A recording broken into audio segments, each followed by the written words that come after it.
में अड़ी के आज के प्रश्न है बिल्कुल सीधे। अरविंद केजरीवाल की संजीवनी और महिला सम्मान योजना क्या सिर्फ एक चुनावी वादा है, इसीलिए उन्हीं के सरकार के विभाग इससे अपना हाथ पीछे खींच रहे हैं? क्या अरविंद केजरीवाल के ऐलान के खिलाफ अफसरों का विज्ञापन सही है या गलत?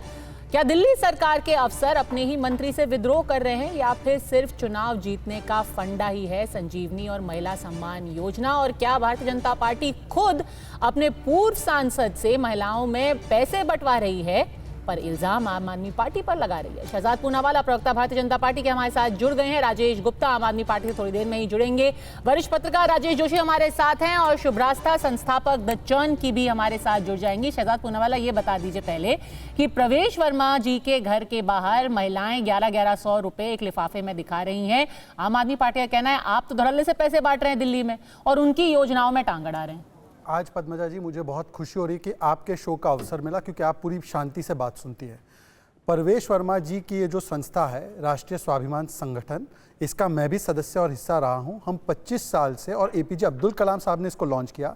कारगिल विडो मार्टर्स को पैसे देने का काम, शादी बेटियों की कराने का काम, ऑक्सीजन कॉन्सेंट्रेटर देने का काम। और मैं एक ट्वीट आपको दिखा रहा हूँ, ये तेजिंदर बग्गा और मैं 2021 में एक बेटी की शादी कराने परवेश जी से पैसे लेकर, और परवेश जी भी आशीर्वाद देने आए थे। ये मेरे पास 2021 का ट्वीट है। अभी आप तो आप मान रहे हैं कि पैसे बांटे हैं? सुनिए, मैं बता रहा हूँ, सारी चीजें बता रहा हूँ।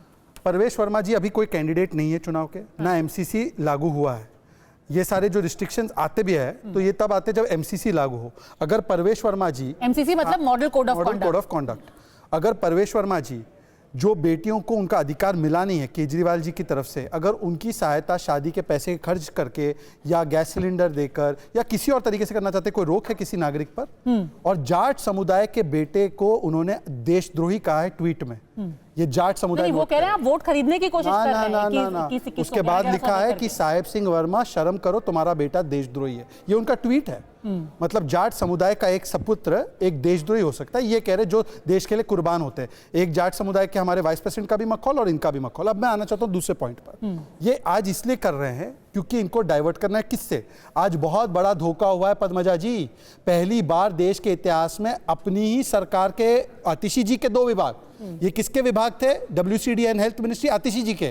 वो जन चेतावनी वार्निंग जारी करती है कि डिजिटल फ्रॉड जैसे हो रहा है ना, डिजिटल अरेस्ट करते हैं लोग, डिजिटल फ्रॉड करते हैं। यहां पर कुछ लोग ऐसे घूम रहे फॉर्म भरवाने के लिए। क्यों उन्होंने किया है? क्योंकि या तो ये इनकॉम्पिटेंट है, उनको पता नहीं उनकी सरकार के मंत्रालय में क्या चल रहा है, या तो ये कंप्लिसिटी से किया है। क्योंकि केजरीवाल जी आपकी सरकार है, यहां पर आप फॉर्म क्या भरवा रहे हैं? आप लागू करवाइए ना स्कीम। जैसे उन्होंने उदाहरण दिए, 10 सेकंड और लेकर अपनी बात समाप्त करूंगा। उन्होंने कहा कि अरे भाजपा ने छत्तीसगढ़ में भरवाया, भाजपा ने देखिए झारखंड में भरवाया। भाजपा की सरकार नहीं थी झारखंड छत्तीसगढ़ में, जहां हमारी सरकार थी मध्य प्रदेश महाराष्ट्र में, वहां पे लागू करवाया, फॉर्म नहीं भरवाया मान्यवर। और आज जो फॉर्म भरवाए जा रहे हैं उसमें आधार कार्ड और बाकी डिटेल्स भी लिया जा रहा है। और दूसरी बात, इन्होंने पंजाब में भी यह वादा किया था। पंजाब में तो 2 साल हो गए ना सरकार की, 1000 रुपए कितनी महिलाओं को दिया?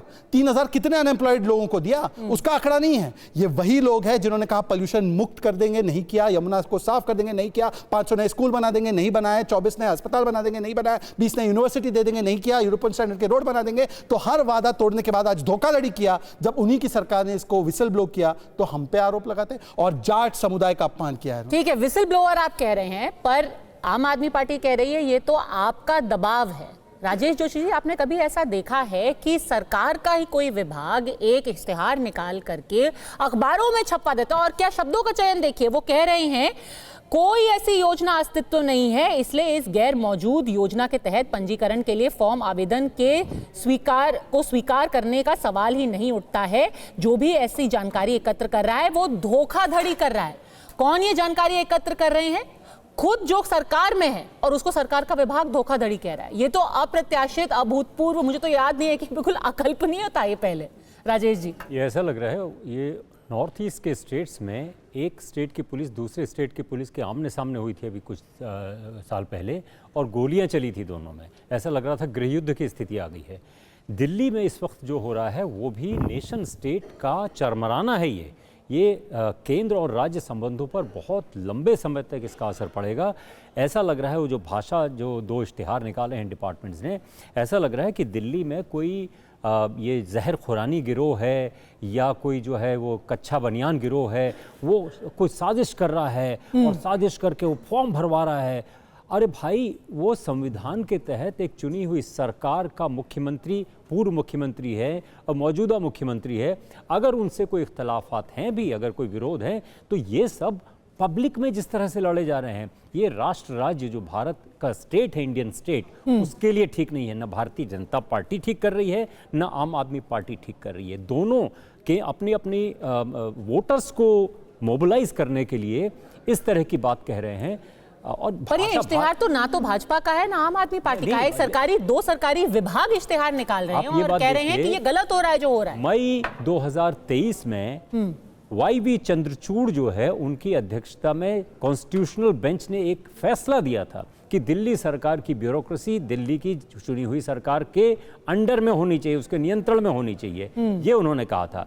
उसके क्या हुआ, कुछ ही दिन बाद ऑर्डिनेंस केंद्र सरकार ने जारी कर दिया और उसको संविधान में पार्लियामेंट में उसको एक्ट बना करके ये पूरे जो जितने अधिकार थे राज्य सरकार को छीन लिया। अब राज्य सरकार बची क्या? न कैबिनेट का कोई मतलब रह गया है, न विधानसभा का कोई मतलब रह गया है, न इन मुख्यमंत्री और उप मुख्यमंत्रियों को और मंत्रियों को कोई मतलब रह गया है। ये कोई फैसला कर नहीं सकते, कानून व्यवस्था इनके हाथ में है नहीं, जमीन इनके हाथ में है नहीं। अब जो ब्यूरोक्रेट्स को ट्रांसफर वगैरह करने की बात भी थी, फैसले करने की बात भी थी, वो भी ब्यूरोक्रेट्स उनसे ऑर्डर ले रहे हैं जो उनकी अपॉइंटिंग अथॉरिटी है, यानी कि फाइनल अथॉरिटी एलजी है। यानी कि कहने का मतलब है कि भले से ही एड विभाग का हो, पीछे से जो उसकी स्ट्रिंग्स पुल कर रही है वो भारतीय जनता पार्टी या शायद एलजी है या केंद्र सरकार। एलजी तो एलजी पूरी तरह से भारतीय जनता पार्टी के, किसी और का है, बंदूक किसी और की। फिर ऐसे बोल देना चाहिए कि दिल्ली में अगर स्कूल ठीक हुए तो फिर एलजी ने करा है, फिर आम आदमी पार्टी क्रेडिट ना ले। नहीं, तब नहीं सर, मैंने आपके बीच में नहीं बोला। सर, मैंने आपके बीच में नहीं बोला। ठीक है, मैं अपनी बात पूरी कर लूं। बोलिए। Thank you sir. आपने बोला, मैं आम आदमी पार्टी। सर, मैं आपको जवाब भी नहीं दे रहा, मैं जनरल जवाब दे रहा हूं, पर आप डिस्टर्ब नहीं कर सकते। आप बोलिए। दिल्ली की जो अगर सरकार जो है, एलजी साहब ही चला रहे, सब कुछ वही करते हैं, तो दिल्ली के स्कूल मॉडल, दिल्ली के हेल्थ मॉडल का श्रेय एलजी साहब को दीजिए। पहली बात। दूसरी बात, आज संदीप दीक्षित जी का बयान है, for the saving of time मैं प्ले नहीं करूंगा। संदीप दीक्षित जी ने 3 वैलिड पॉइंट उठाए हैं, हालांकि मेरी पार्टी से नहीं है, मेरे बहुत सारे वो है, उनके साथ विवाद है, पर मैं संदीप दीक्षित जी की 3 पॉइंट कोट करना चाहता हूं। पहली, उन्होंने एक ऑनगोइंग स्कीम है जो उन्होंने 1000 रुपए प्रति महिला को देंगे, ये मार्च में अनाउंस की। उसके लिए पता है कितना आवंटित किया पद्मजा जी? 2700 करोड़। दिल्ली में 18 वर्ष से ऊपर की कितनी बेटियां हैं, उसके लिए कम से कम मिनिमम टू मिनिमम 9,500 करोड़ रुपए चाहिए। तो वो स्कीम भी लागू करने की स्थिति में नहीं है आज की तारीख में। पर उन्होंने क्या कहा कि ये 1000 रुपए जो मिल रहे हैं उसी में एड ऑन हो जाएगा 21 रुपए। मतलब कि ऑनगोइंग स्कीम से आप जब जोड़ते हैं और फॉर्म पार्टी भरवा रही है, अब पार्टी का फॉर्म क्या भरवाया जा सकता है एक ऑनगोइंग गवर्नमेंट स्कीम के लिए? बिल्कुल नहीं।